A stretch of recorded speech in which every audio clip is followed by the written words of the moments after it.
India's first partner to develop an autonomous Indian defense industry. How could we discuss a strategic partnership without addressing the space sector? Everyone knows, or at least should know, that France and India have been partnering and cooperating in the field of launchers and satellites for more than 15 years. Dr. Somnath, I had myself the pleasure to welcoming one of your predecessors, I'm talking about Dr. Nahir, in French Guyana for the launches of ISRO satellites on Ariane. This was 15 years ago, and I'm happy to notice that our two nations are still aligned for cooperation. Dr. Somnath, the floor is yours.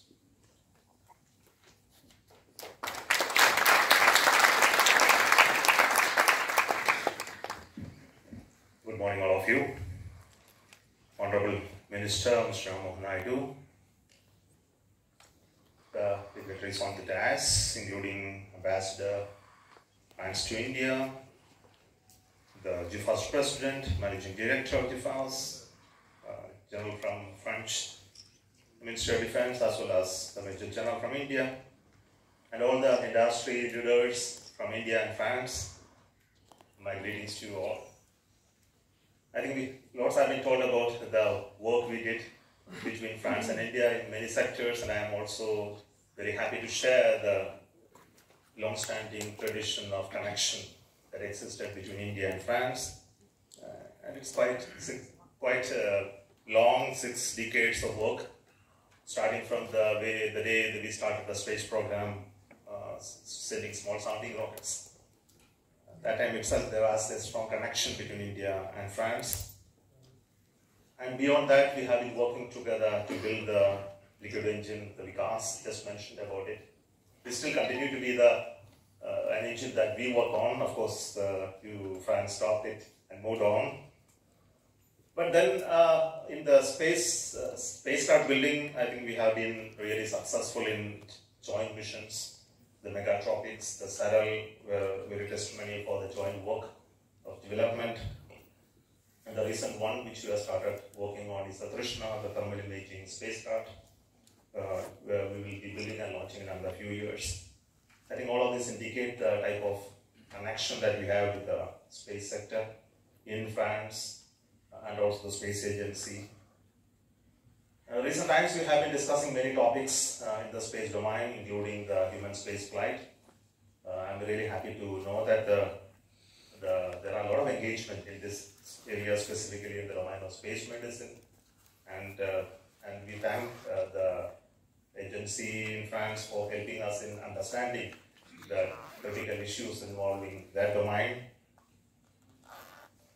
We have been also helped by the launchers in France. I think ISRO's almost 20 plus satellites have been launched by the Ariane rocket, and I am hoping that more will be in the future. And currently we are working on something called the maritime domain awareness, which is very important for us, and I'm really interested to know that we will further expand into the domain of space situational awareness and also into exploration domains in the future. We are also discussing on various possibilities in the future, including development of liquid engines, the one which is already under development in France, and as well as future high-thrust engine developments, how to do together. I think this is one important topic that we would like to continue the discussion and find out ways to do this.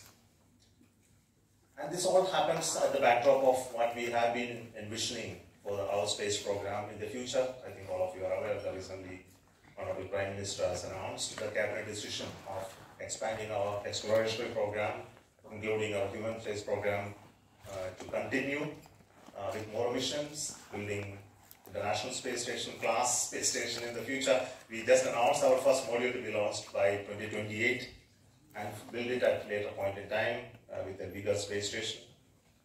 Also, our goal to have an Indian landing on Moon by 2040 has already been announced with a sequence of Chandrayaan missions, starting with the Chandrayaan 4, with its ability to bring back samples and return back from Moon to Earth. I think this is something that we need to do by 2028.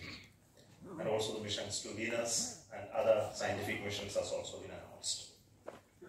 And this indicates the type of quantum change that has happened in the space sector in the recent times. All the time we have been working on bringing the benefits of space in the application sector to the society, and this continues to be our core work and domain to support the governance in a better manner through the space activity. But there is significant changes that are there, starting with the success of Chandrayaan-3, the soft landing on the moon. I think this has really captured the imagination and gave us more confidence to think about larger goals to be set in the space exploration, which is very important for all of us. It also coincides with the space sector reform that has been announced in 2020 by the government. Primarily, ISRO has been the only national space agency working in the space sector, and we would like to bring in more industries, companies into space sector to really expand the activities, economic activities in space. And towards this, the government announced a space policy in 2023, bringing out the roles and responsibilities of various actors, including the ISRO, the new entity that is created, the InSpace, and our public sector undertaking, the NSIA. And this will really change the way in which we have been working in space sector. I think those changes are slowly visible in the form of greater engagement with private companies in working in space sector today. Earlier there were restrictions. I think all of those restrictions have been now removed for industries to work in space sector, from launchers to building spacecrafts or applications. I think this is something really good, and we have hundreds of startups and companies coming up in space sector in the last few years. I think this has to grow, and we also like to see bigger companies in India taking up roles and responsibilities of building rockets and systems. And for that, we have already started a program of transitioning the rocket building and launching them from the ISRO-dominated mode to an industry consortia control mode. I think this is slowly happening with our PSLV rocket handed over to the industry consortia to produce and launch. And we also announced our current rocket, the LVM-3, to be done in a private-public partnership mode. And the future rocket, the NGLV, which has already been announced, is also with that goal that we will continue the development with the ISRO support, but then its production and launches will move over to the industry right at the beginning. And the model of that will be soon announced, which is going to be a huge opportunity for industries to come into the space sector right in the beginning of design and development itself. I think this is something which we are looking for.